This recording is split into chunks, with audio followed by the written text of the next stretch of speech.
Ma rencontre avec la musique s'est faite par l'électronique. Mon père était ingénieur électronicien et avait une entreprise qui était hébergée chez moi. Donc je suis un peu issu de la technologie lampe et tube ou passage au transistor. C'est vraiment l'électronique qui m'a amené à faire du son et de la musique. Ma première rencontre avec la musique, c'est venu très très tôt. J'ai eu la chance d'aller dans une école avec un cursus en tiers-temps scolaire, c'est-à-dire matin école, après-midi conservatoire. Et à l'époque, je faisais du violon, conservatoire classique. J'étais guitariste en fait, j'ai appris la guitare très tôt.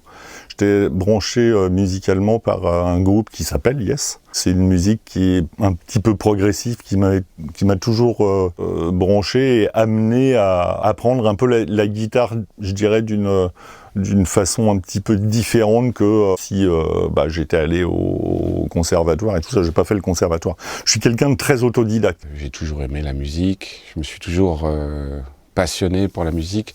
J'ai voulu faire du son très très tôt en fait, je crois. À partir de 12 ans, je savais déjà que je voulais faire un G-son.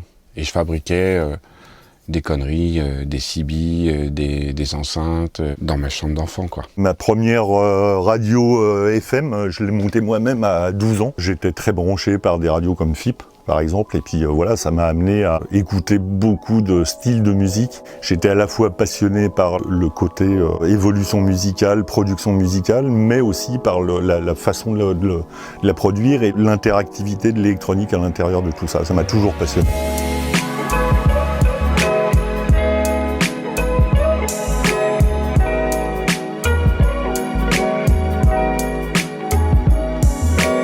Je me souviens, je me revois encore gamin avec un balai pour imiter un micro, en train de danser à fond en mettant des disques. Et vraiment, il y avait un côté physique très très important. J'ai commencé à essayer de prendre plaisir, à faire partie de groupes avec les copains au lycée, etc., etc. Donc là, c'est devenu plus important. La musique a commencé à prendre le dessus. Et puis le son est revenu ensuite, après. Pour des raisons tout à fait terre à terre, c'est-à-dire qu'à un moment donné, il fallait s'enregistrer, faire des maquettes. Je suis jamais allé à un cours d'électronique et j'avais 19, le bureau d'études de mon père était chez moi. J'ai su souder avant de savoir écrire quelque chose sur une feuille de papier, donc j'ai pas vraiment de mérite par rapport à ça. C'est quelque chose qui est venu naturellement parce que j'étais passionné de musique. C'est le tandem des deux qui a fait que j'ai été amené à faire du son, quoi, en fait. Ce qui m'a passionné dans le son, c'est le côté ingénierie. En fait, je crois que j'ai vraiment un tempérament d'ingénieur, un tempérament de chercheur, de construire des choses, d'aller trouver comment ça marche, etc. Ça, c'est quelque chose qui m'a toujours passionné. C'est la possibilité de modifier en fait la matière. C'est ce qui est intéressant en fait. C'est la possibilité de sculpter les choses aussi bien aujourd'hui en numérique qu'en analogique.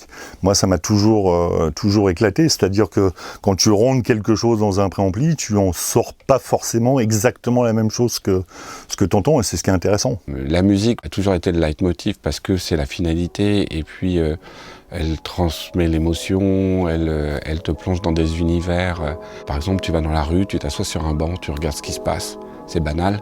Tu mets une musique dessus, puis ça devient magique. C'est du cinéma, ça se transforme.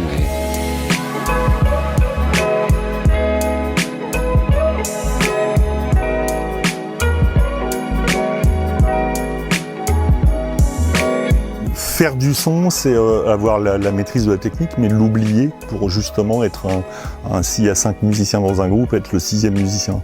Je fais souvent la filiation avec la cuisine. Je suis assez bon cuisinier et il y a beaucoup de choses qui sont communes à l'intérieur de ça. C'est avoir du goût pour les choses et pour mélanger les choses. Oser des choses, prendre des risques à l'intérieur d'un mixage. Avoir les mains dans le cambouis, façonner, sculpter... et comprendre. J'aime bien comprendre, en fait, essayer d'amener quelque chose de nouveau. On a vu que l'outil informatique nous ouvrait vraiment cette capacité de montage, de bidouillage, de création, en fait, avec cette dimension infinie.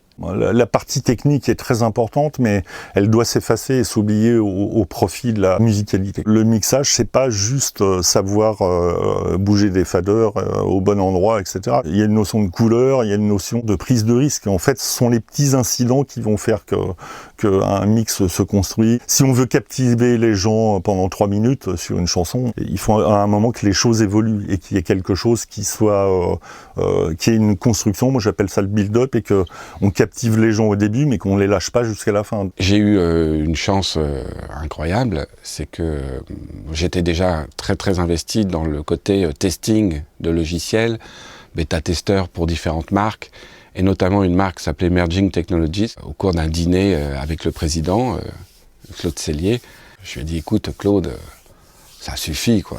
Ça fait 2 ans que je vous demande telle et telle fonctionnalité. Si vous n'êtes pas capable de le faire, il faut me le dire et puis je vais le faire moi-même.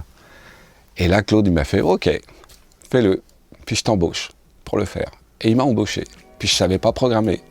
Alors je suis allé chez Erol à Paris, j'ai acheté des bouquins de C++, et je m'y suis mis. Et puis là, j'ai adoré ça. Et c'est comme ça que j'ai créé les premiers plugins et les premiers logiciels Flux, et qu'on a créé la marque Flux.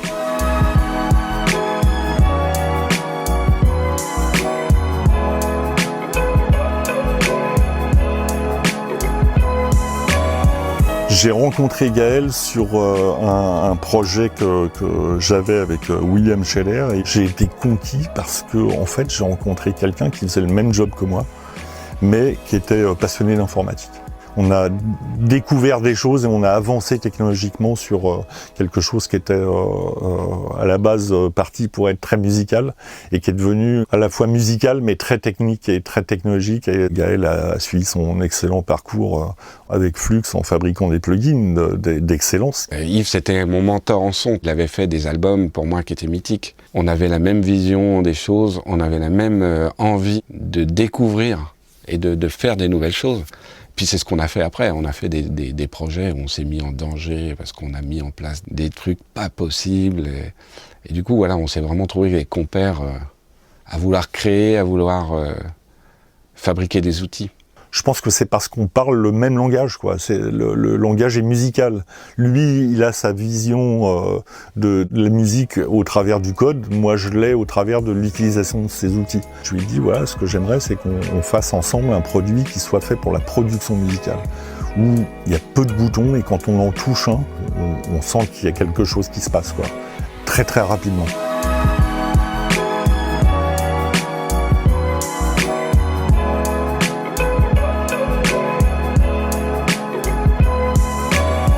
On a toujours voulu travailler ensemble et on a toujours voulu fabriquer des choses ensemble. On a toujours rêvé de faire une console. J'avais plus de compétences finalement en audio numérique et en informatique musicale que en ingénierie sonore. Alors que Yves avait plus de compétences en ingénierie sonore, c'était déjà un grand ingénieur du son. Donc j'étais un petit peu comme un garçon devant un gâteau qui va se régaler, quoi. Tu peux avoir des gens qui codent extrêmement bien, mais qui sont très techniques et qui ne font pas le lien direct avec la musique. L'avantage de Gaël, c'est qu'il est utilisateur aussi de ses produits et qu'il a été ingénieur du son. Donc je pense que voilà, c'est la facilité, la fluidité du langage entre nous qui fait que on est arrivé à un produit qui est vraiment efficace. Et puis pour moi, c'est un avantage énorme parce que c'est développer un outil que j'ai l'impression d'avoir toujours attendu en fait.